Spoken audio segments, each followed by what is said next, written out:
여러분, 신년 특별 새벽 기도회 동안 에스더서를 살펴보면서 함께 은혜를 나눴는데요.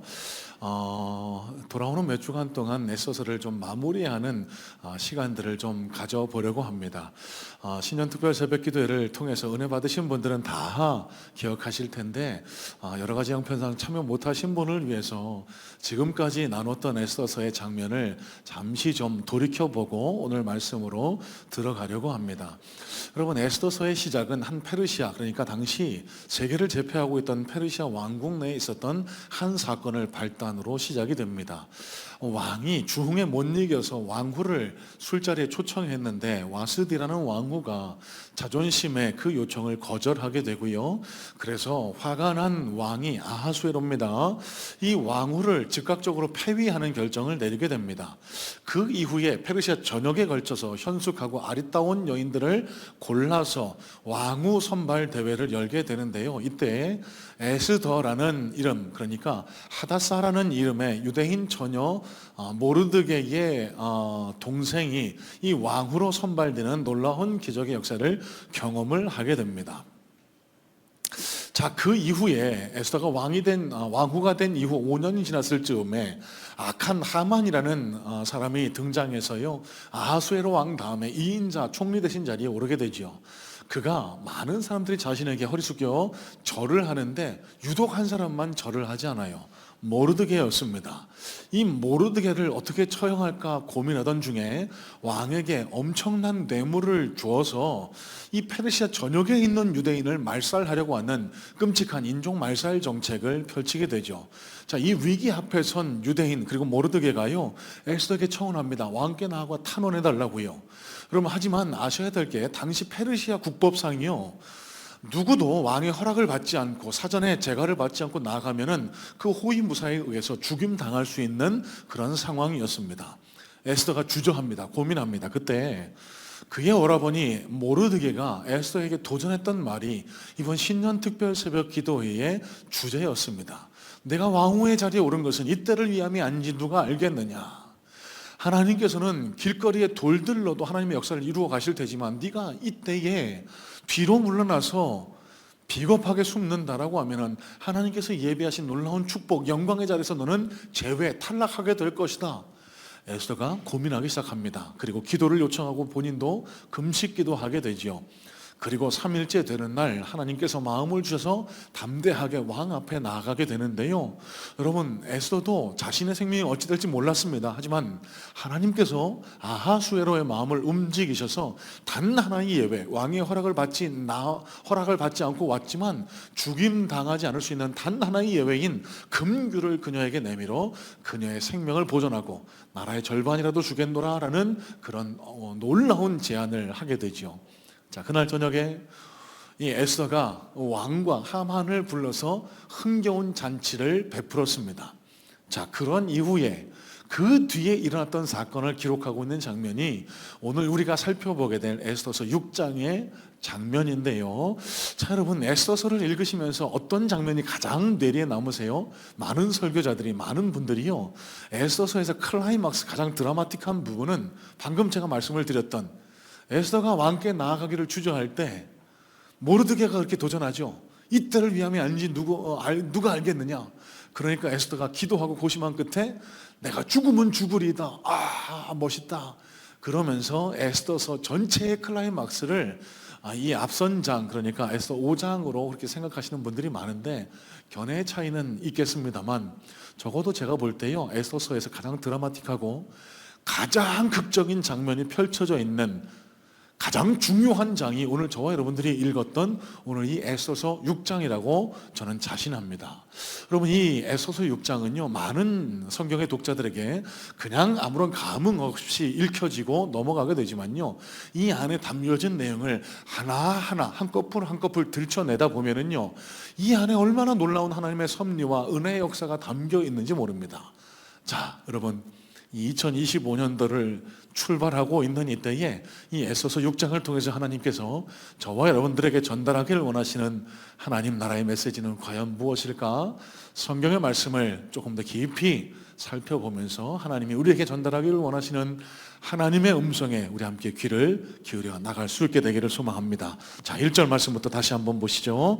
1절입니다. 그날 밤에 왕이 잠이 오지 아니하므로 명령하여 역대 일기를 가져다가 자기 앞에서 읽히더니, 자, 여러분 앞서 설명드린 대로 여기 왕이 잠이 오지 않았던 밤이 뜻하는 바는요, 이 에스더가 왕 앞에 허락 없이 나갔고 왕이 금규를 내밀었고 나라의 절반이라도 주겠노라 했을 때 오늘 저녁 잔치에 참여해달라고, 혼자 오지 마시고 하만하고 함께 와달라고 흥겹게 잔치를 치르고 돌아간 그날 저녁을 의미하고 있습니다.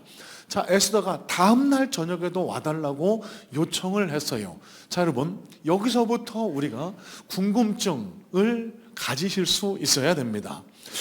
여러분, 라면은 언제 제일 맛있을까요?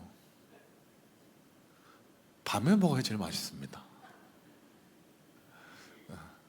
치킨 언제 먹어야 제일 맛있죠? 잠들기 직전에 먹어야 제일 맛있습니다. 이 야식을 즐기다 보면 이렇게 됩니다.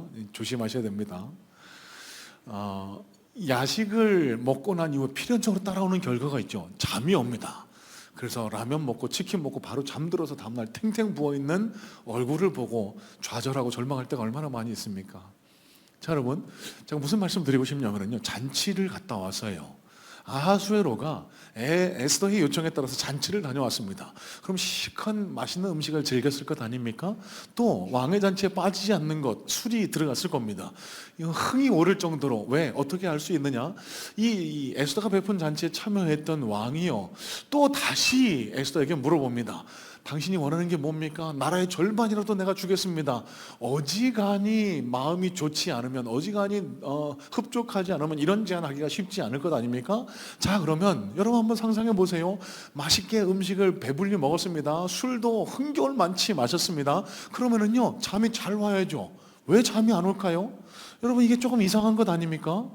저는 저녁에 뭐 먹으면 바로 잠이 오던데. 자, 여러분, 그런데 왜 왕이 잠이 오지 않았을까 한번 곰곰이 생각해 보세요. 왕의 머릿속에 물론 여러 가지 정사에 대한 복잡한 생각들이 많이 있었겠죠. 그런데 미시적으로 이 왕이 잔치에 참여하고 돌아와서 그날 밤에 이 몸의 컨디션과는 상관없이 잠이 오지 않았습니다. 왜 그랬을까? 한 가지 추론해 볼 수 있는 것은, 왜 에스더가 나에게 내일도 잔치에 와달라고 했을까? 아마 호기심, 궁금증이 사라지지 않아서지 않았을까요? 또 이 부부끼리 왕후가 나를 부르는 잔치에 왜 하만을 굳이 부르고 내일도 또 같이 오라고 했을까? 이 궁금증이 해소되지 않아서 뒤척거리면서 잠을 이루지 못하지 않았을까라고 생각을 해볼 수가 있겠습니다. 자, 그때 아하수에로가 곁에 있던 당직사관 신하에게 어떤 한 가지 요청을 합니다. 아무리 잠을 자보려고 해도 잠이 오지 않아요. 뒤척뒤척 30분, 1시간 아무리 뒤척여도 잠이 오지 않아갖고요, 요청한 게 있습니다. 가서 왕궁일지를 가져다가 나에게 읽어다오. 여러분, 아하수에로가 왜 왕궁일지를 가져다가 읽어달라고 했을까요? 이 아하수에로가 워낙 정사에 열심히 있어서 이 잠이 오지 않으니까 일어나서 공부하려고 했을까요? 아니요, 전혀 그렇지 않을 겁니다. 잠들기 위해서. 지루하면은 잠들기 마련이잖아요. 여러분, 잠드시기 전에 책을 읽으시는 것, 성경 읽으시는 것과 비슷한 맥락이라고 보시면 됩니다.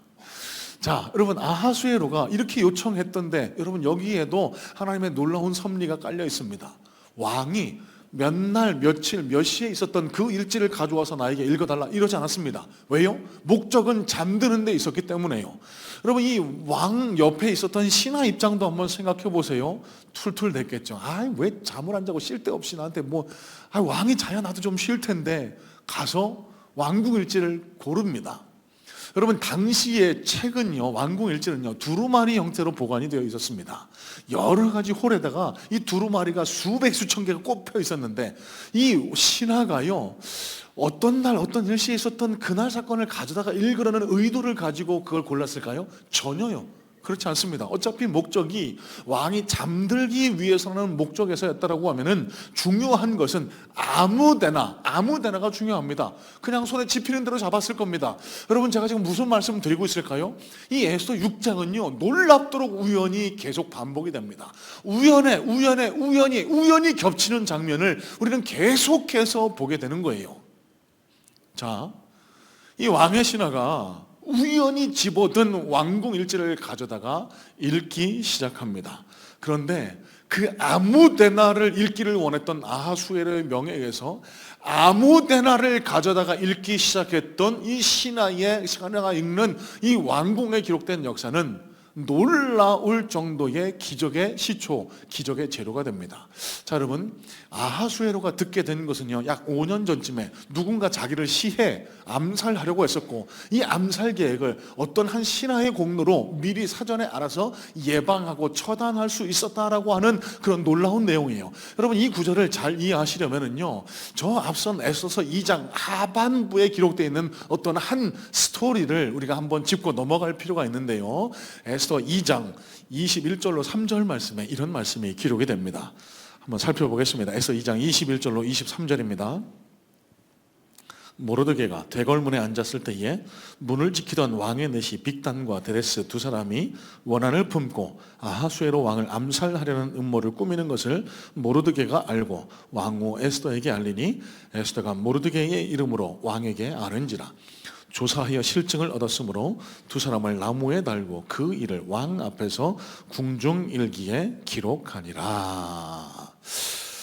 자, 여러분, 여기 페르시아 왕궁의 대궐문, 그러니까 모르드게가 왕궁 문직이라고 에스더서에는 기록이 되어 있죠. 흔히들 에스더서를 보시면서 하시게 되는 오해 착각 중에 하나가요, 모르드게가 벼락출세했다라는 겁니다. 그러니까 흔히 아시듯이 모르드게는 문직이, 그러니까 옛날 사극에서 보면은 남대문 동대문을 지키던 그런 졸병 사병, 그런 상상을 하시기가 쉬운데요, 실제로는 그렇지 않았을 겁니다.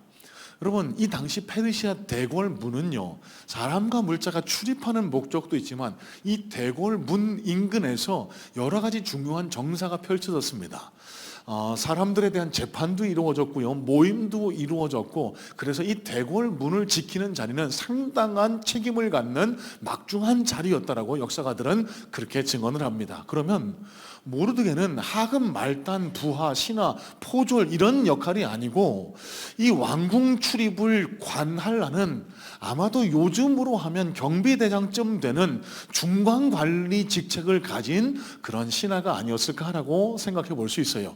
그러니까 이 어떤 신하들이 와서 모의하고 논의하는 것을 가까이서 엿들을 수가 있었던 겁니다. 빅단과 데레스라는 이 최측근, 이들 역시 이 왕궁 문직이라고 기록을 하는데, 여기 왕의 문이라고 했을 때 문은요 방금 전에 말씀드린 남대문 동대문 이런 큰 문이 아니고 왕의 침실 혹은 왕의 어떤 은밀한 왕의 방을 지키는 그런 문직이, 요즘 말로 하면은 문고리 매딘방이라고 불릴 수 있는 왕의 측근 중에 측근, 최측근이라고 생각하시면 정확할 것 같습니다.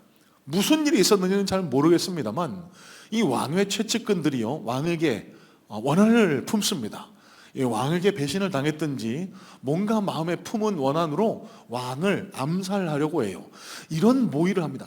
우리 그날 모여갖고 이 독을, 아니 독 갖고는 안 돼, 확실하게, 이런 모의를 하고 있는 것을 모르드게가 엿듣게 됩니다. 여러분, 모르드게 같으시면 어떻게 하시겠어요? 왕에게 달려가야죠. 이야, 로또 맞았다, 이거 왕에게 알려주면은 내가 벼락출세하겠구나, 빨리 가서 알려야 되겠지.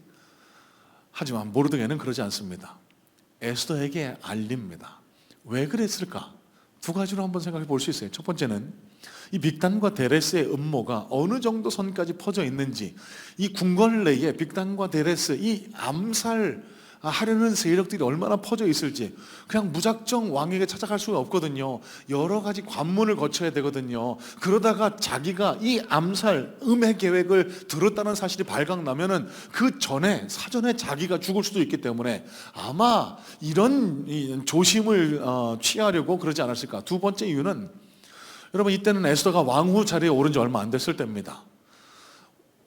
우리가 말씀을 나눈 대로 에스더는 유대 민족입니다. 이 왕국 내에 세력이 거의 없었을 거예요. 그러면 에스더에게 이 사실을 알려줘서 에스더에게 도움을 주기 위해서 왕에게 호의를 얻고 왕에게 에스더에 대한 그런 신뢰를 더 얻게 하려고 에스더를 돕기 위해서 에스더에게 먼저 알리지 않았을까? 자, 어쨌든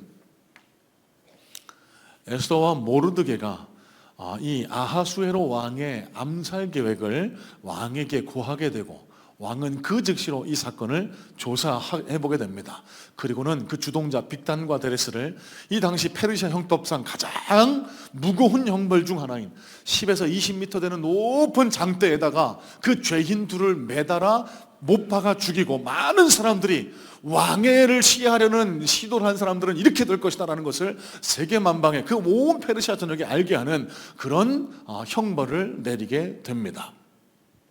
자, 그러면 의아한 점, 궁금해야 할 점, 그럼 이때 모르드게는 무슨 상을 받았을까요?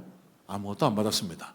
그걸 왕은 이 왕의 실록, 왕의 일지를 통해서 본 거예요. 듣게 된 겁니다. 여러분, 왜 그러면 왕은 모르드게에게 그 공을 치하지 않았을까요? 상을 내리지 않았을까요? 자신의 생명을 살려준 사람 아닙니까? 혁혁한 공을 세운 사람 아닙니까? 여러분, 이 당시에요, 왕의 통치 행위 중에 지금도 마찬가지입니다만 잘한 사람은 상 주고 못한 사람은 형벌을 내리는 것은 중요한 통치 행위 가운데 하나였습니다.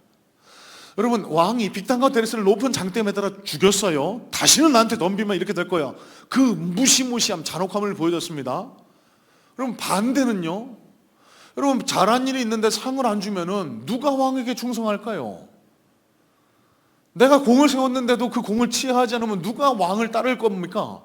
아마도 왕은 이 당시 여러 가지 정사 때문에 추론해 볼 수 있는 것은 그리스 침공을 다녀와서 실패하고 돌아옵니다. 그래서 여러 가지로 나라가 뒤숭숭했을 겁니다. 아마도 최측근이 자기를 암살하려고 했다는 이런 소식이 페르시아 전역에 퍼지게 되면은 나라가 더 혼란스러워지고 뒤숭숭해지는 그런 혼란을 겪게 될까봐 조용히 덮고 넘어가려고 했을 수 있겠습니다. 지금의 상황처럼요, 지금 계엄, 뭐 이런 상황 때문에 나라가 두 쪽 나서 얼마나 나라가 뒤숭숭합니까? 이런 거를 원하지 않았을 거라고 추론해 볼 수도 있고요. 그러다 보니까 왕이 자연스럽게 모르드게에게 포상을 해야 된다는 것을 잊고 지나칠 수 있었습니다. 자, 그런데 이 잠이 안 오는 밤에 왕의 일기를 읽다 보니 내가 반드시 포상해야 될 모르드게를 포상하지 않았다는 사실을 화들짝 깨닫게 된 거예요. 여러분, 어땠을까요? 잠들려고 읽으라고 했던 그 왕의 실록을 통해서 자신이 큰 실수를 범했다는 것을 알게 됩니다. 아마도 잠에서 확 깨서 그 침대에 걸터 앉지 않았을까라고 생각을 해보게 됩니다. 그러면서 맞아, 그랬지. 그때 그 빅단과 데레스 그 나쁜 놈의 새끼들 내가 매달아 죽여버렸지. 그런데 나한테 그 소식을 알려준 사람을 내가 어떻게 좀 잘 해줬어야 되는데 그걸 까먹었네. 아이고야, 이거 큰일 났다.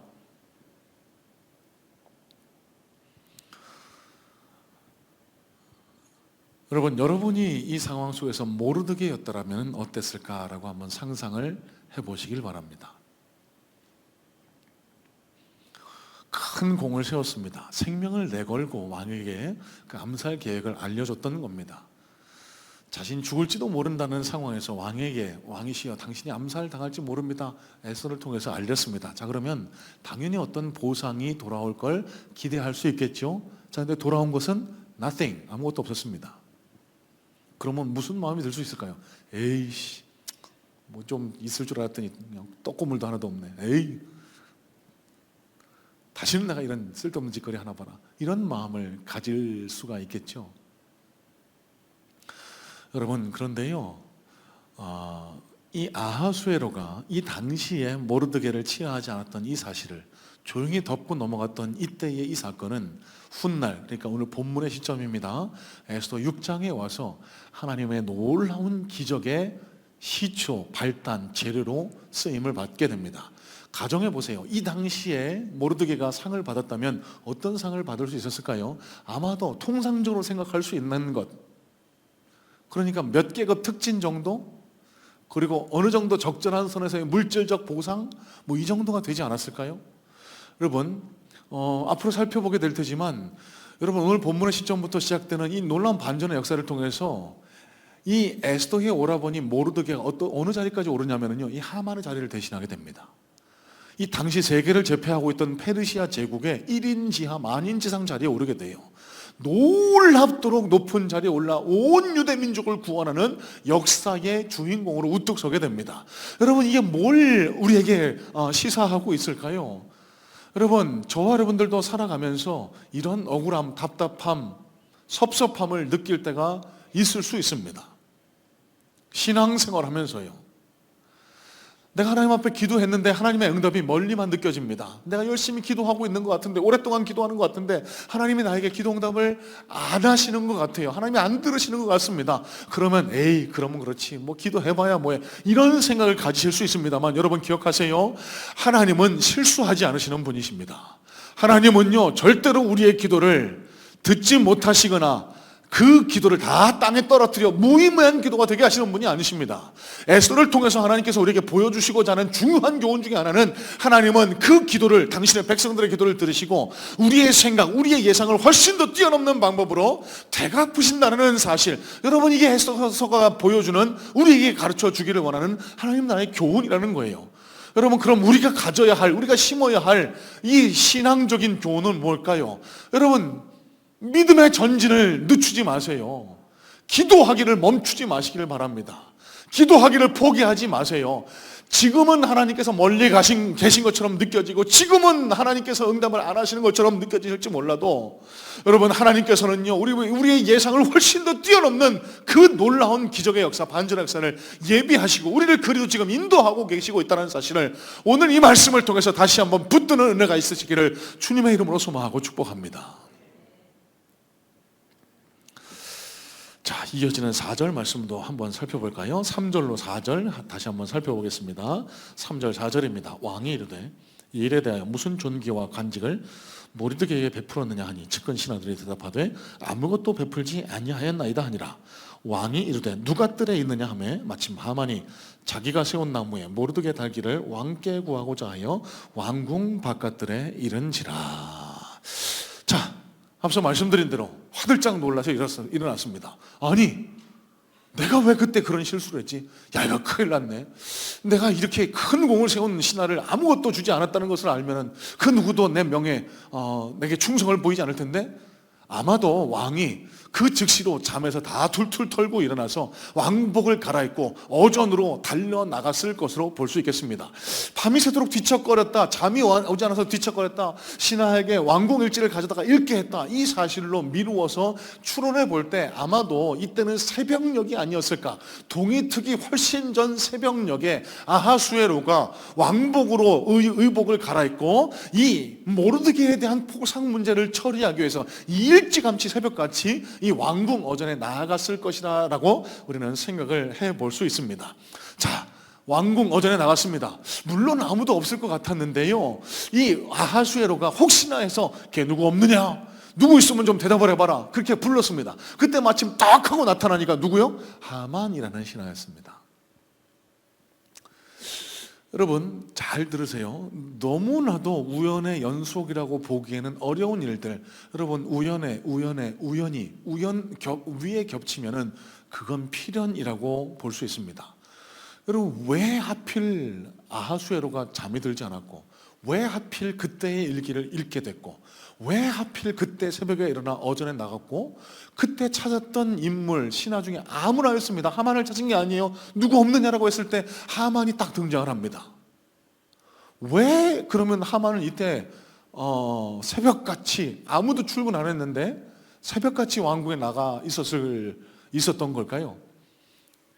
오늘 본문의 시점이 첫 번째 잔치가 있은 다음 날이라고 말씀드렸습니다. 여러분, 첫 번째 잔치에 왕의 부름을 받고 참여했습니다. 하만의 마음이 어땠을까요? 너무나 흥겨웠겠죠. 너무나 흡족스러웠겠죠. 이야, 역시 이 페르시아 땅에서 나 말고 왕 곁에 있을 사람이 없구나. 왕후도 내가 얼마나 센 사람인지 인정하는구나. 역시 나는 대단해. 내가 제일 잘 나가. 아마 이러면서 흡족한 마음에 집으로 돌아가고 있지 않았을까요? 다 자기 앞에 절을 합니다. 아이고 하만 어르신, 딱 한 사람이 또 절을 안 하네요. 모르드게, 저놈 새끼 봐라, 이놈 새끼 기분 좋게 집에 가려고 하는데 이 또 기분 잡치게 하네. 저놈 새끼를 내가 어떻게 하지? 이 뿔이 났던 하만이요, 집에 돌아가서 아내 그리고 또 측근 신하들을 불러 모읍니다. 내가 오늘 이러저러한 일이 있었는데 왕후가 나를 잔치에 초대해서 막 이렇게 잔치를 하고 돌아오는데 그 나쁜 놈의 새끼가 또 절을 안 하네. 저 꼬챙이 같은 놈을 내가 어떻게 하면 좋을까? 옆에서 신하들이 조언합니다. 빅단과 데레스를 매달았던 그 장대 있죠?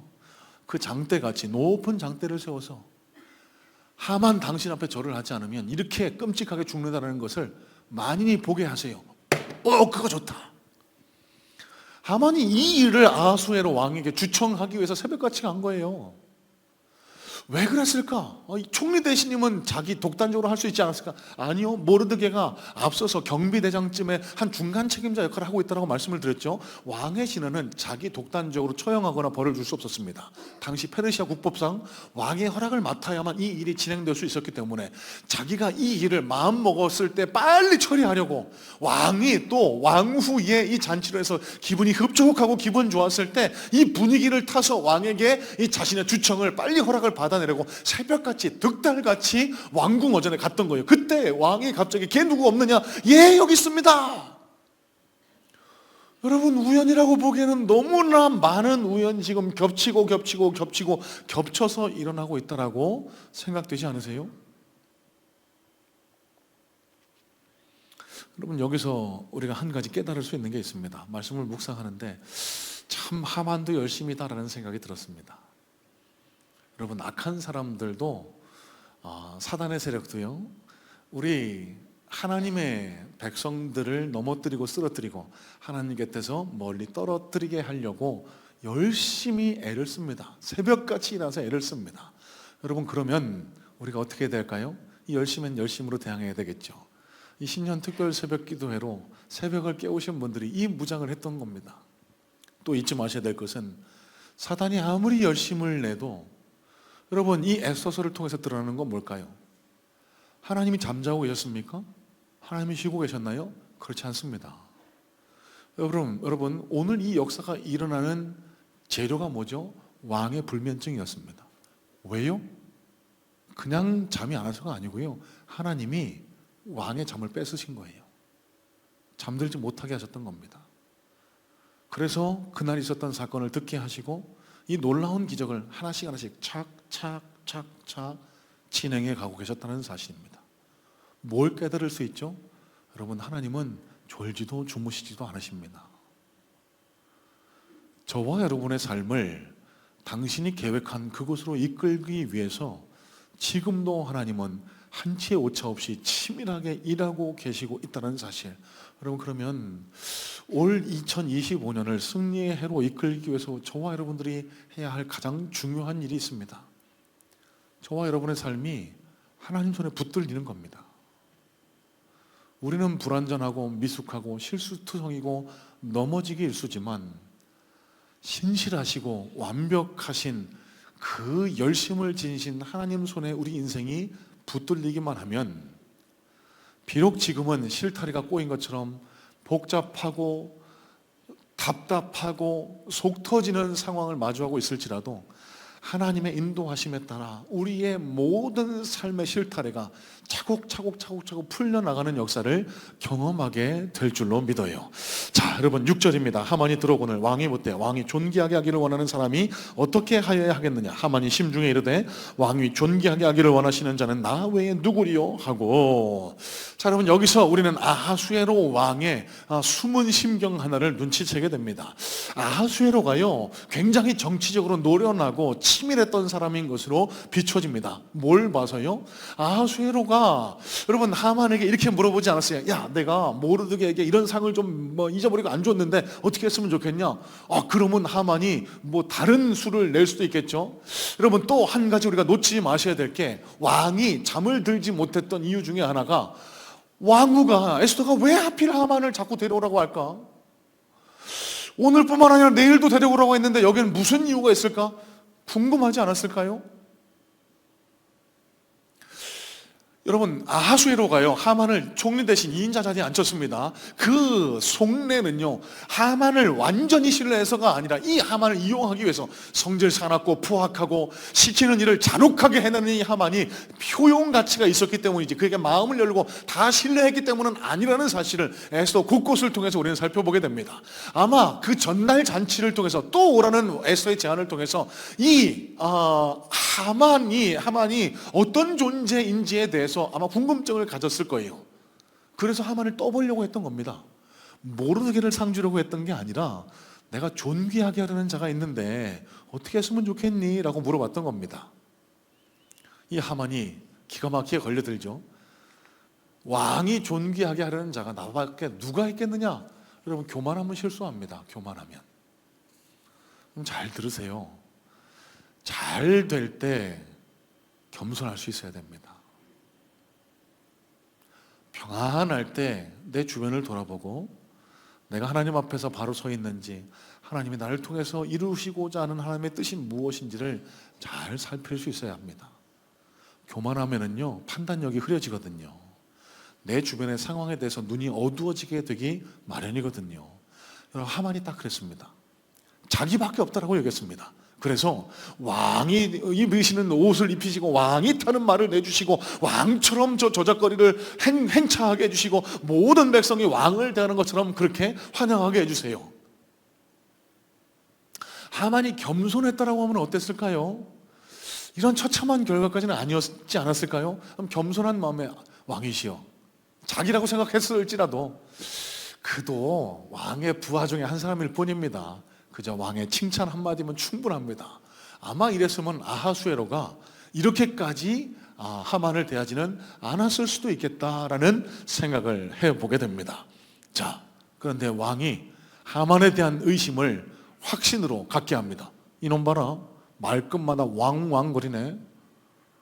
이놈이 높이 세워주니까 지금 내 자리까지 넘보고 노리고 있는 것 아니야? 이런 생각을 갖게 돼요. 자, 이어지는 말씀입니다. 10절. 이에 왕이 하만에게 이르되, 너는 네 말대로 속히 왕복과 말을 가져다가 대궐문에 앉은 유다 사람 모르드게에게 행하되, 물은 내가 말한 것을 조금도 빠짐없이 하게 하라. 그러면 이 왕의 선포를 들었던 하만에게 어떤 감정이 들었을까요? 아마 뒤통수를 꽝 하고 두드려 맞는 그런 기분이었을 겁니다. 여러분, 하만이 여기 왜 왔다고요? 모르드게를 장대에 매달아 죽이려고. 왕에게 왜 그런 요구를 했다고요? 그 왕이 존귀하게 하는 자가 자기라는 사실에 추호도 의심이 없었기 때문에 단 한순간의 상황이 180도 역전된 겁니다. 자기가 죽이려고 했던 모르드게가 그 존귀하게 하는 자의 자리에 올라가고, 자기는 그의 말을 끄는 자가 돼야 돼요. 모르드게는 올라가고 자기는 추락을 합니다. 나는 모르드게의 종 노릇을 하루 종일 해야 됩니다. 많은 사람들이 모르드게에게 절을 할 때 자기는 그 곁에서 그 모르드게가 탄 말을 끄는 존재, 그런 비참한 시대로 전락을 하게 돼요. 여러분, 충격 아니었을까요? 여러분, 이게 우연의 연속이라고 느껴지십니까? 모든 것이 그냥 해프닝이라고 여겨지실까요? 아니요, 저는 확신합니다. 여러분, 우연이 너무나도 우연의 사건이라고 보기에는 너무 어려운 확률이 지금 우연히 겹쳐서 지금 이 놀라운 반전의 역사가 일어나고 있다는 사실을 여러분 아실까요? 여러분, 그러면 이 우연 뒤에는 무언가가 작동하고 있다는 사실을 우리는 눈치채실 수 있어야 됩니다. 여러분, 뭘까요? 하나님께서요, 이 우연을 가장한 하나님의 놀라운 섭리, 하나님의 역사를 이루어가고 계신 거예요. 하나님께서요, 모르드게가 상을 받지 못해서 서운해하고 있을 때, 유다민족이 죽음의 위기 앞에서 하나님 앞에 간구하고 탄원할 때, 하나님께서는 그 기도를 다 들으시고 한 방에 그 역사를 대반전시키시는 그런 반전의 역사를 지금 일으켜주고 계시고 있다라고 볼 수 있는 겁니다. 여러분, 앞선 2장 전, 그러니까 에스더서 4장까지만 해도 에스더와 모르드게 그리고 유다인들이 처한 상황은 그야말로 절망적이었습니다. 캄캄합니다. 시들한가 끼어서 한치 앞이 무언지 모르는 그런 어두컴컴하고 답답한 상황이었을 것으로 추정이 됩니다. 그도 그럴 것이, 모르드게 한 사람이 하만에게 절을 하지 않았다는 이유 때문에 온 민족이 자신의 재산을 다 약탈당하고 한날 한시에 다 죽임당하게 되어 있어요. 여러분, 내가 곧 죽어야 됩니다. 내 가산, 내 자손들도 다 죽어야 됩니다. 여러분, 이것만큼 절망적인 상황이 어디 있습니까? 이 절체절명인 상황 앞에서 유다 민족이 했던 행동이 있어요. 뭐죠? 기도했습니다. 하나님 앞에 기도했어요. 그때 하나님께서 일으켜 주신 역사가 오늘 본문의 역사입니다. 에서가 죽기를 각오하고 아하수에로 왕 앞에 나갔고요. 왕의 잔치 자리에서도 왕이 나라의 절반이라도 주겠다라고 했는데 그 지혜로운 처신으로 다음 날도 오시라고 요청한 끝에 왕이 잠을 이루지 못했고요. 그날 밤에 왕이 우연히 왕조실록을 읽다가 5년 전에 있었던 한 사건을 알게 되고 그 모르드게를 존귀하게 하려는 이 계획 하에서 하만이 악독하고 스스로를 높이는 잘하거나 이런 것이 만천하에 드러나게 되고 그래서 하만은 추락하게 되고 이 유대민족이 구원받게 될 이 놀라운 기적의 시초가 오늘 본문 에서서 6장을 통해서 드러나고 있다는 사실입니다. 여러분 혹시 이 자리에도 에서서 4장과 같은 어둡고 절망적이고 캄캄한 상황을 지나고 계신 분 계실 줄 모르겠습니다. 갑자기 찾아온 질병의 문제나 자녀의 문제, 가족의 문제 때문에 혹 지금 우리가 경험하고 있는 경제적인 문제 때문에 앞날이 막막하고 미래가 불투명해 가슴 답답해 하시는 분들 혹 계실 줄 모르겠습니다. 여러분 에서서를 나누면서 이번 한 주간 내내 특별 새벽기도의 기간에도 나누었던 에서서의 핵심 주제는요, 여러분 절대로 어떤 상황 앞에 어떠한 어려움 앞에 절망하거나 굴복하지 마시라는 겁니다.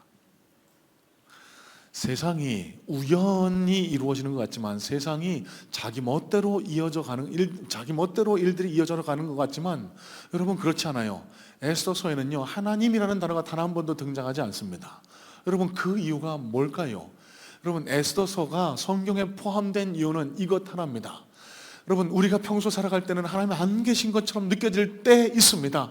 에스더서에 하나님의 이름이 한 번도 등장하지 않는 것처럼요. 하지만 에스더서를 살펴보는 동안 내내 우리는 깨닫고 또 깨닫게 됩니다. 모든 것이 우연이 아니라 하나님의 섭리였음을요, 하나님이 이 세상 역사를 지키고 보고 주관하시고 돌리고 계시고 있다는 사실요, 하나님은 졸지도 주무시지도 않으면서 당신의 백성을 보호하고 인도하시는 하나님의 역사를 지금도 펼쳐가고 계심을 우리는 에스더서를 통해서 깨닫고 또 깨닫게 됩니다. 여러분 그러면 우리가 뭘 가슴에 품어야 될까요? 하나님이 지금 내 삶에 역사하고 계심을 믿음으로 고백할 수 있어야 됩니다.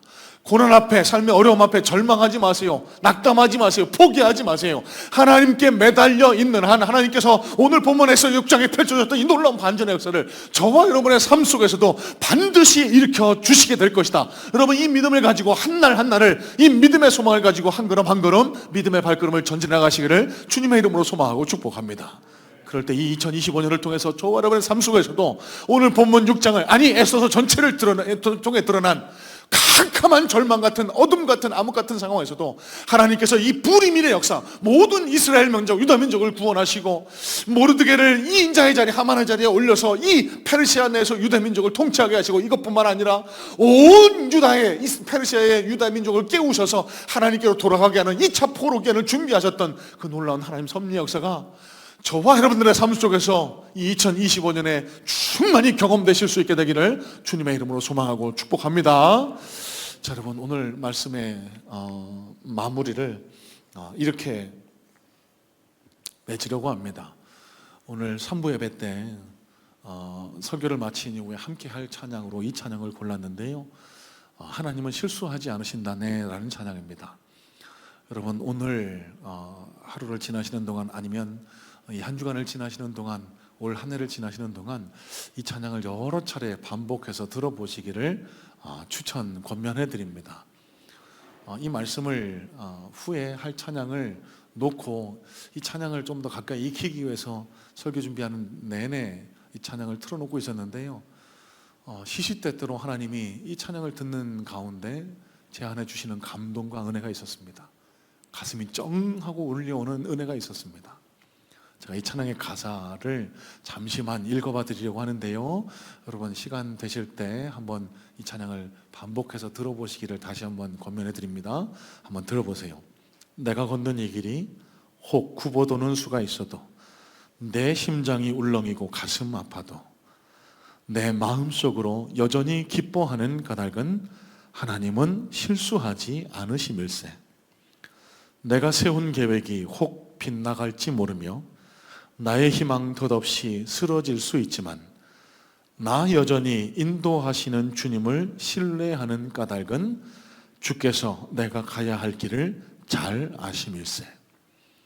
어두운 밤 어둠이 깊어 날이 다시는 밝지 않을 것 같아 보여도 내 신앙 부여잡고 주님께 모든 것 맡기리니 하나님을 내가 믿음일세. 여러분, 간절히 소망하기는 저와 여러분들이 이 찬양의 가사에 적힌 이 믿음을 소유하실 수 있게 되기를, 에스더서를 통해 드러난 모르드게의 믿음이, 에스더가 가졌던 믿음의 용기가 저와 여러분들의 것이 되셔서 이 어두컴컴하고 한치 앞을 내다보기 어려운 이 2025년도를 살아가시는 동안에도 하나님의 은혜, 하나님의 섭리, 하나님의 인도하심, 하나님의 동행하심의 손길을 날마다 경험하며 살아가실 수 있는 우리 모든 성문의 성도님들 되시기를 주님의 이름으로 소망하고 축복합니다. 기도합니다.